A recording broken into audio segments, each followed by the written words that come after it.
नमस्कार, मैं हूं दीपाली राणा। आप देख रहे हैं कमोडिटी राउंड अप और कमोडिटी मार्केट के प्राइस एक्शन पर तो नजर रहेंगी ही, लेकिन शो में हम फोकस करेंगे मॉनसून पर। जुलाई का पूरा अपडेट आपके सामने लेकर आएंगे और जानने की कोशिश करेंगे कि अगस्त में बारिश कैसी हो सकती है, क्या अल नीनो का कोई इम्पैक्ट होगा या फिर नहीं, स्विंग की स्थिति फिलहाल कैसी है। इन सब पर अपडेट तो लेंगे ही, लेकिन बात करेंगे कच्चे तेल की भी, जहां पर कच्चे तेल की जो तेजी है वो बरकरार है।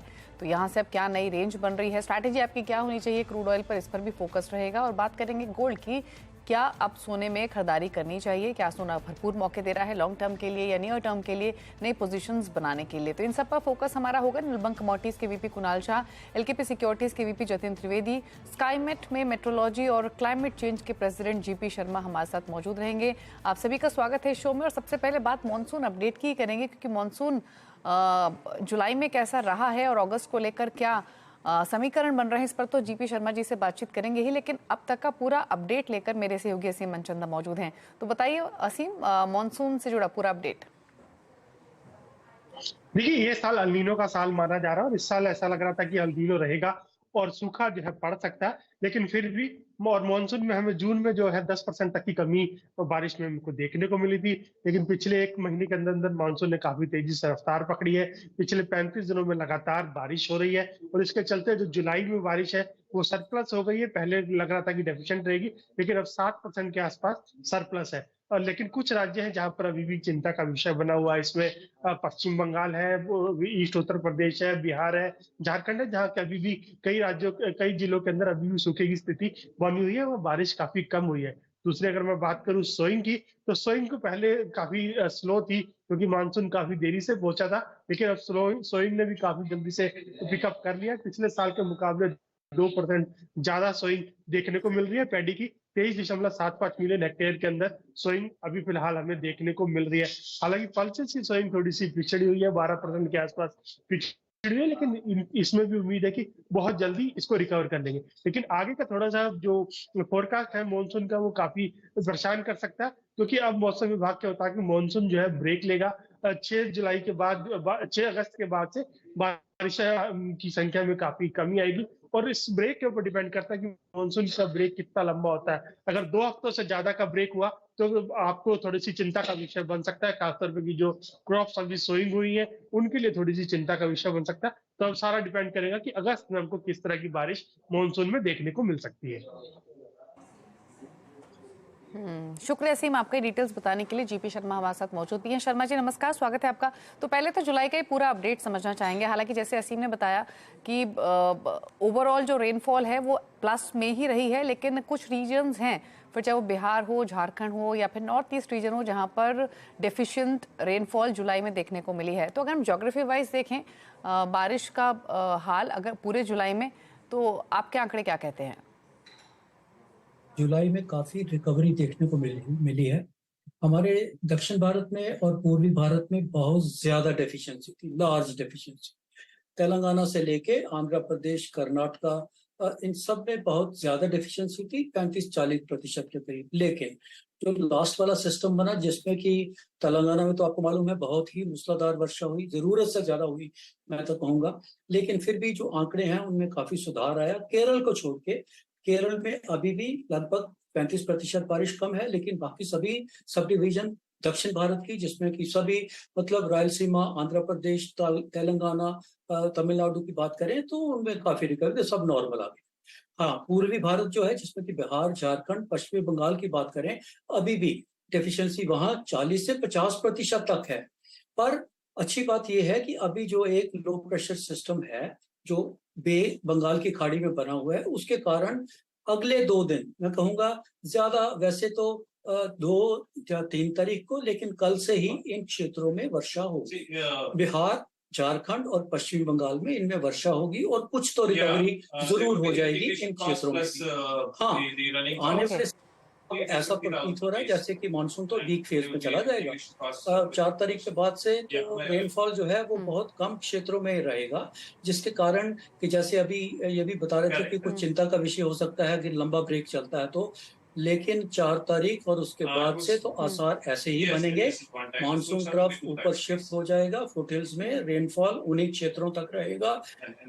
बाकी क्षेत्रों में राजस्थान, गुजरात, मध्य प्रदेश, महाराष्ट्र, पूरा दक्षिण भारत की बात करें, छत्तीसगढ़, इसमें बारिश ना के बराबर होगी, बहुत लाइट वर्षा रही।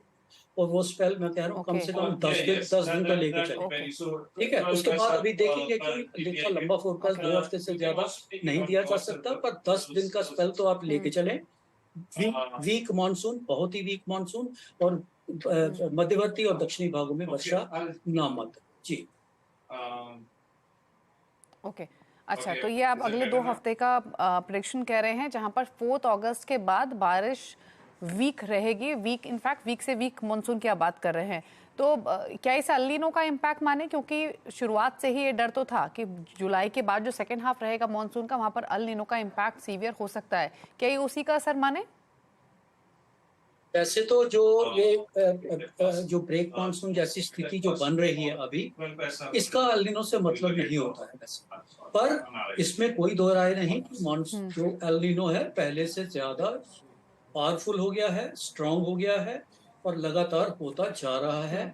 और जैसे कि पहले आशंका थी कि, और वैसे भी जो अल नीनो का और उसके इम्पैक्ट आने में उसमें लैग रहता है थोड़ा, मतलब ऐसा नहीं है कि अल नीनो आया और उसी वक्त ही उसने अपना असर दिखाना शुरू कर दिया। तो अभी तो अल नीनो शुरू हुआ है जून के महीने में, उसमें हमेशा लैग रहता है थोड़ा सा, तो वो लैग के चलते अब मतलब इसमें थोड़ा असर जरूर देखने को मिलेगा और चिंता का विषय जरूर रहेगा दूसरा हाफ जो है मानसून का। जुलाई और अगस्त बहुत क्रूशियल महीने रहते हैं कोर मानसून के। 66-67% बारिश इन 2 महीनों में होती है। जुलाई तो अच्छा रहा है, बहुत अच्छा रहा है। जुलाई में कुल मिला के आप कहेंगे तो 12-13%। कितनी डेफिशिएंसी एक्सपेक्ट करें फिलहाल की स्थिति को देखते हुए शर्मा जी अगस्त में?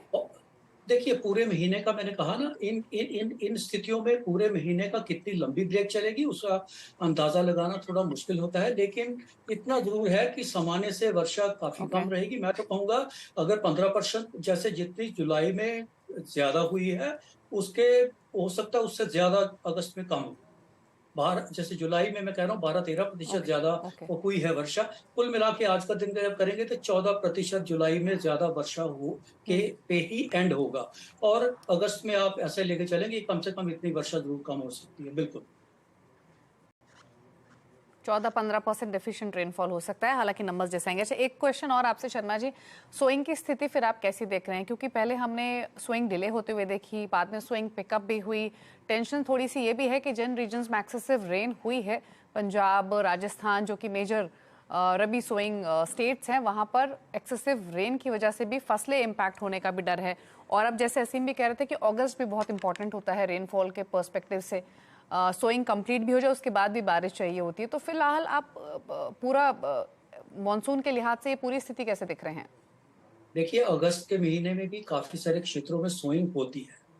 दक्षिण भारत की बात करें उसमें भी है, और जरूरी नहीं है कि जो मेन क्रॉप जैसे हमारी पैडी है या शुगर केन है, उसके अलावा काफी सारी सोइंग पल्सेस की बात करें, ग्रेन्स की बात करें, तो उन क्षेत्रों में अगस्त का महीना बहुत ही महत्वपूर्ण होता है, बहुत इंपॉर्टेंट होता है। और हालांकि उन फसलों को बहुत ज्यादा वर्षा की जरूरत चाहे ना रही हो पैडी जैसी, पर फिर भी कुछ बारिश तो जरूर, उसके स्पेल अच्छी बारिश जरूर चाहिए और 2-3 स्पेल उसमें जरूर चाहिए होते हैं, जो कि शायद इतनी अच्छी बारिश अगस्त में हम नहीं लेके चलेंगे। उसका हमें देखने को जरूर असर मिलेगा वर्षा का फसलों पे।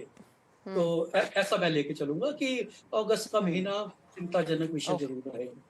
जी ओके। कुणाल शाह भी हमारे साथ बने हुए हैं। कुणाल, आपने सुना असीम को भी और पूरा कॉन्वर्सेशन जो शर्मा जी के साथ हुआ। फूड कमोडिटीज़ के लिहाज से आपका व्यू क्या रहेगा? क्योंकि सोइंग के नंबर्स अगर हम देखें तो पल्सेस को लेकर थोड़ी सी चिंता है। प्राइसेस ज़्यादातर कमोडिटीज़ के हाई साइड पर ही बने हुए हैं। अगस्त में वीक रेन की बात हो रही है। कैसे देखते हैं आप फूड कमोडिटीज़ प्राइसेस के पर्सपेक्टिव से सिचुएशन? वेल ऑलरेडी हम जब से ऑनसेट ऑफ एल नीनो हुआ है तब से लेके आज तक market is preempted the weaker second half of the monsoon, और बहुत सारे एग्रीकल्चर कमोडिटी के प्राइसेस एक्सपोनेंशियली बढ़ चुके हैं। जैसे स्टार्ट ऑफ द मॉनसून में हल्दी के प्राइस 6500 थे, आज 16,000 हो गए। सो तकरीबन 10,000 रुपये बढ़ा है पर क्विंटल। सो ऐसे गुआर सीड है, धनिया है, बहुत सारी कमोडिटी के प्राइस एक्सपेक्ट करते हुए कि सेकेंड हाफ कमजोर रहेगा और उसके कारण सो ये चीजें ऑलरेडी डिस्काउंट प्राइसेस में बहुत टाइम से हो रही है। हमने हमारे इधर ऑलरेडी ये सब फोरकास्ट, सो आगे अभी तो खराबी आना होना स्टार्ट होने वाला है, उसके पहले ही प्राइसेस बढ़ गए। सो व्हेन जब खराबी आती है तब थोड़ा बहुत और बढ़ेंगे। This is not a good scenario. और उसके ऊपर से रशिया की और यूक्रेन की जो ब्लैक सी की जो डील है वो कैंसिल हो चुकी है, तो इंटरनेशनल एग्रीकल्चर कमोडिटी के प्राइसेस भी बढ़ गए हैं। सो कुल मिला के prices are definitely moving toward south, बढ़ने वाले हैं। और मुझे नहीं लग रहा है कि कोई भी तरह से कोई मंदी का माहौल बनेगा। सो ये जो तेजी का एग्रीकल्चर कमोडिटी में माहौल है वो कंटिन्यू रहने वाला है। ओके, एग्रीकल्चर कमोडिटीज में प्राइसेस ऊपर की तरफ ही रहेगी, कोई कमजोरी आएगी इसकी पॉसिबिलिटी तो नहीं दिख रही है। शुक्रिया शर्मा जी मॉनसून प्रेडिक्शंस बताने के लिए और शो में आने के लिए। लेकिन कुणाल, अगर एग्री कमोडिटी बास्केट की बात करें तो यू डिजर्व अ क्लैप, क्योंकि टर्मरिक पर सबसे पहला कमेंट अगर किसी एक्सपर्ट ने किया था तो वो आप ही थे कि इट कुड बी न्यू जीरा। लेकिन अब ये बताइए, जो टारगेट्स हमें ईयर एंड के मिल रहे थे 12,000, 13,000, 14,000, ऐसे टारगेट्स हमने इंक्रीज होते हुए देखे, तब तो 15,000 के भी पार निकल चुका है। अब कहाँ देख रहे हैं प्राइसेस को टर्मरिक के? कमोडिटी की इसे ब्यूटी कहो या प्रॉब्लम कहो, when there is a big shortage in the production side you can not quantify prices कितने हैं, क्योंकि आज आपको दाल बनाने में या मेडिसिन में जो हल्दी लगने वाली है तो उसका कोई सब्स्टिट्यूट नहीं है। हल्दी की जगह आप जीरा नहीं डाल सकते हो, जीरे की जगह आप हल्दी नहीं डाल सकते हो। तो ऐसे टाइम में what we require is higher production. जो प्रोडक्शन नहीं है तो इसके प्राइसेस मैंने प्रिडिक्ट किया था ये डबल हो जाएगा, 13,000 हो जाएगा, ये आज ऑलरेडी 15,000 हो गया है। सो शॉर्टेज का कोई भाव नहीं होता है एग्रीकल्चर कमोडिटी में। Correct. अगर सोइंग अच्छा होता है तो थोड़ा बहुत दबाव आ सकता है, पर मुझे कोई चांस नहीं लग रहा है। सो ये और भी बढ़ सकते हैं, इसमें मंदी नहीं करनी चाहिए। अगर आप बेस्ट इंडिकेटर, अगर लेमैन पॉइंट ऑफ व्यू से इंडिकेटर देखेंगे तो नियर मंथ और फार मंथ के बीच में जो डिफरेंस है, सो तकरीबन 1,000 रुपए पर क्विंटल का डिफरेंस है। जब तक ये डिफरेंस नहीं घटता है प्लीज मंदी मत करना, ये और भी ऊपर जा सकता है। 16,000, 16,500, 17,000, it can still go up. So ऐसा मत सोचो कि इतना बढ़ गया है तो शॉर्ट करना चाहिए। It's not the commodity to go short, it is still going up. Okay, short नहीं करना है टर्मरिक। 16,000, 16,500 कहीं भी जा सकता है ये, तो नजर रखिए प्राइसेस पर। खरीदारी की साइड हो तो डेफिनेटली ट्रेलिंग स्टॉप लॉस के साथ होल्ड रखिए अपनी पोजीशंस को। अच्छा, ग्वारपैक पर भी क्विकली कमेंट ले लेते हैं और उसके बाद बाकी स्ट्रैटेजीज पर बातचीत करेंगे जतीन से। ग्वारपैक में गिरावट देखने को मिल रही है आज के सेशन में, हालांकि प्राइसेस बॉटम बनाकर रिकवर हुए हैं काफी, लेकिन इस प्रॉफिट टेकिंग को आप कैसे देखते हैं और क्या सजेशन ग्वारगम ग्वारसीड दोनों पर कुणाल? गुआरगम में इसका जो मेजर प्रॉब्लम है आगे जाके, forget about the supply side, demand side का भी कंसर्न्स है। क्योंकि यूएस में हमको लग रहा है कि आने वाले 3 से 4 महीने में ऑयल का जो प्रोडक्शन ग्रोथ है वो स्लो डाउन होने वाला है। सो गुआरगम की डिमांड कम होगी, पर सप्लाई साइड पे जो एल नीनो का जो माहौल है वो प्राइसेस को सपोर्ट करेगा। तो गम मैक्सिमम 12,000 तक आ सकता है, गुआर सीड 5,800 तक आ सकता है, बट सप्लाई साइड से तेजी बरकरार रहेगी। ओके, चलिए, तो ये राय रही आपके लिए ग्वारपैक पर, जहां पर आज हालांकि 2 से 3% तक नीचे प्राइसेस कारोबार कर रहे हैं। लेकिन अब बात करेंगे बाकी कमोडिटीज़ की, और आज के सेशन में अगर आप देखेंगे तो थोड़ी सी नरमी आपको देखने को मिल रही है बेस मेटल्स पैक में। थोड़ा बहुत एक्शन कहीं है तो वो है कच्चे तेल पर बातचीत करेंगे, लेकिन उससे पहले रुकने छोटे से ब्रेक के लिए, तो वापस आते हैं।